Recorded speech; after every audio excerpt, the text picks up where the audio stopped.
Taxonomy. It's the science of classifying living things. That sounds exciting.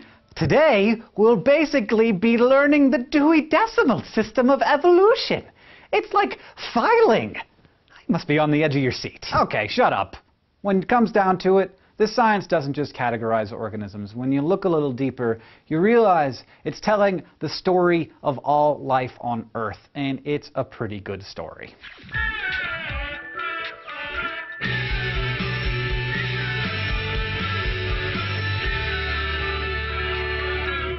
Every living thing on this planet is related to every other living thing. If you go far enough back, we all have a common ancestor, an organism that both you and I are descended from, or something that a starfish and a blue whale are both descended from, or even weirder, that an oak tree and a salmon are both descended from. That organism lived. It lived very long ago, but it was here. And I dig that. The trick of taxonomy is basically figuring out where all those branches of the evolutionary tree are and finding some convenient labels to help us understand all of these remarkable interrelationships. Let's be clear, though, taxonomy isn't about describing life in all of its ridiculous detail. It's mostly about helping humans understand it because it's way too complicated without structure. To get that structure, biologists use the taxonomic system to classify all the organisms on the Earth. It's sometimes called the phylogenetic tree, or the tree of life, and it illustrates the evolutionary relationships between all living species. So there are about 2 million known species, but there could be anywhere from 5 million to 100 million species. Scientists really have no frickin' idea. New species keep getting discovered all the time, and the more organisms we have to keep track of, the more complex the phylogenetic tree becomes. So there's not always a consensus about how to classify this stuff. There's a lot of gray area in the natural world. Actually, let me rephrase that. The natural world is one giant gray area. Sometimes it's just hard to know where to put a certain group of organisms, and eventually the group gets so big the classification system has to be messed with to make room for it. So the system isn't perfect, but it's good enough that we've been using it for around 250 years. What's that? Do you smell a biography coming on?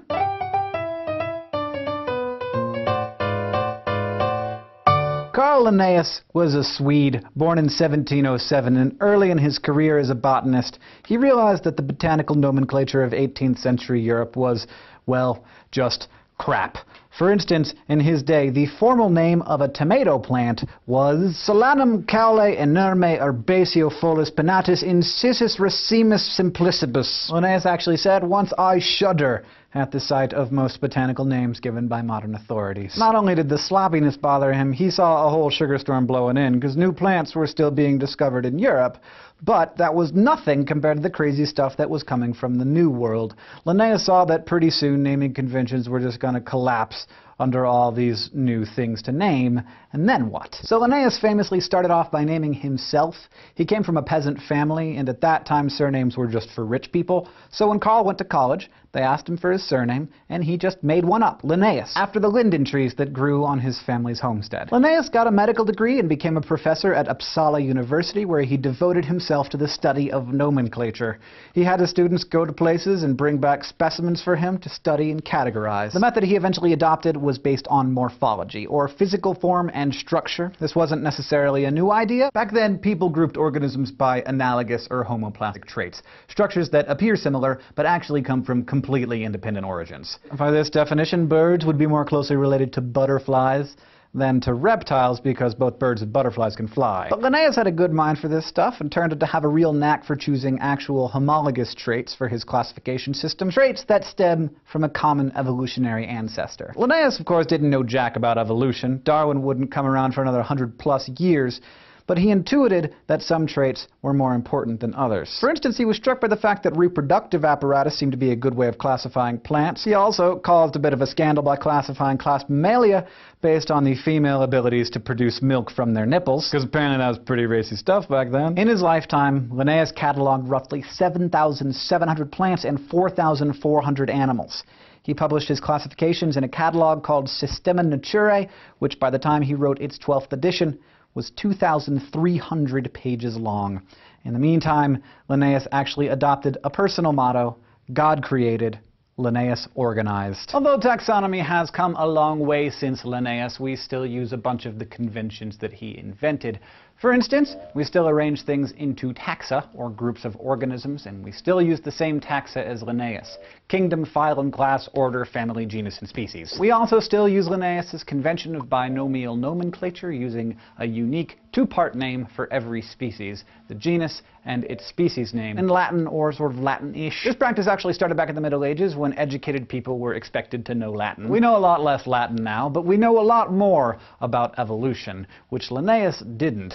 And we have technologies like genetic testing to classify relationships between organisms, and yet we still use Linnaeus's morphology-based system because genetic evidence generally agrees with classifications that are made based on structure and form. However, because there was a lot of life that Linnaeus had no idea about, we had to stick a new taxa above Linnaeus's kingdom. We call it domain, and it's as broad as you can get. The domains are bacteria, archaea, and eukarya. The bacteria and the archaea are prokaryotes, meaning that their genetic material goes commando, with no nucleus to enclose it, while the eukarya make up all of the life forms with a nucleus, and include pretty much all of the life that you think of as life, and quite a lot of the life that you don't think about at all. It might seem like since all macroscopic life only gets one domain, it's kind of silly to give prokaryotes two. And for a long time we didn't divide them up into different domains. They hung out together in a single domain called Monera. But it later became clear that bacteria, which live pretty much everywhere on Earth, including inside of you and deep in the Earth's crust, and archaea, which are even more hardy than bacteria, have distinct evolutionary histories. Archaea being more closely related to eukaryotes, and yes, thus me and you. They have totally different cell membranes, and the enzymes that they use to make RNA, their RNA polymerase, is much more like ours. Under the domain eukarya, which is by far the most interesting and even occasionally adorable domain, we have kingdoms Protista, fungi, plantae, and animalia. Now, scientists have settled on these four for now, but these are categories that are a human creation, but there are good reasons for that human creation. The unscientific truth is that we looked at life and divided it up based on what we saw. So we were like, well, protists are single-celled organisms, so they're very different from the rest of the domain.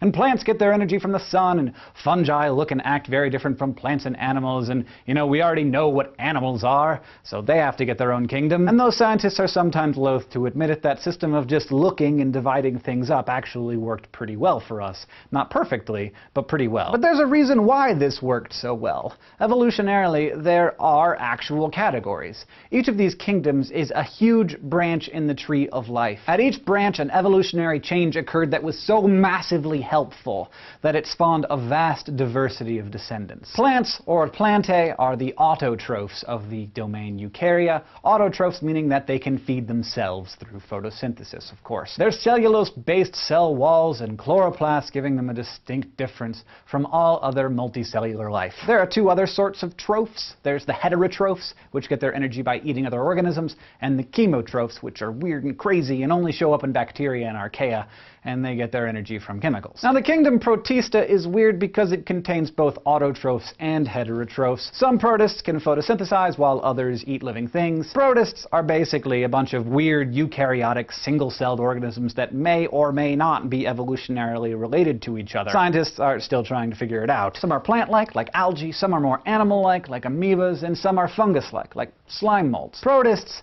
are one of those gray areas I was telling you about, so don't be surprised if by the time you're teaching this to your biology students, there are more than 4 kingdoms in eukarya. Fungi, which are, you know, the funguses. They include mushrooms and smuts and puffballs and truffles and molds and yeasts. And they're pretty cool because they have cell walls like plants, but instead of being made of cellulose, they're made of another carbohydrate called chitin, which is also what the beak of a giant squid is made of, or the exoskeleton of a beetle. Because fungi are heterotrophs, like animals, they have these sort of digestive enzymes that break down their food and get reabsorbed. But they can't move, so they don't require a stomach for digestion. They just grow on top of whatever it is they're digesting, and digest it right where it is, which is super convenient. And finally, we have kingdom Animalia, which is the lovely kingdom that we find ourselves and 100% of adorable organisms in. Animals are multicellular, always. We are heterotrophic, so we spend a lot of time hunting down food because we can't make it ourselves. And almost all of us can move, at least during some stage of our life cycle. And most of us develop either 2 or 3 germ layers during embryonic development. Wait for it. Unless you're a sponge. So like I said, we use this taxonomic system to describe the common ancestry and evolutionary history of an organism. Looking at the phylogenetic tree, you can tell that humans are more closely related to mice than we are to fish, and more closely related to fish than we are to fruit flies. So how about we pick an organism and we follow it all the way through the taxa, from kingdom to species, just to see how it works. I know. Let's pick this kitty, because I know she'd like it. Right, cat?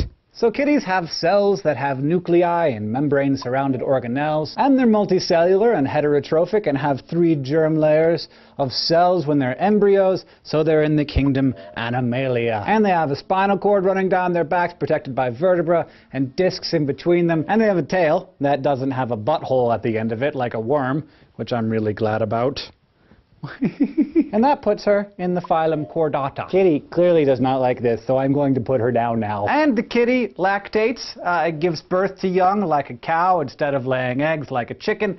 And they have fur and 3 special tiny bones in their ears that only mammals have. So they're in the class Mammalia. So she's more closely related to cow than to chicken.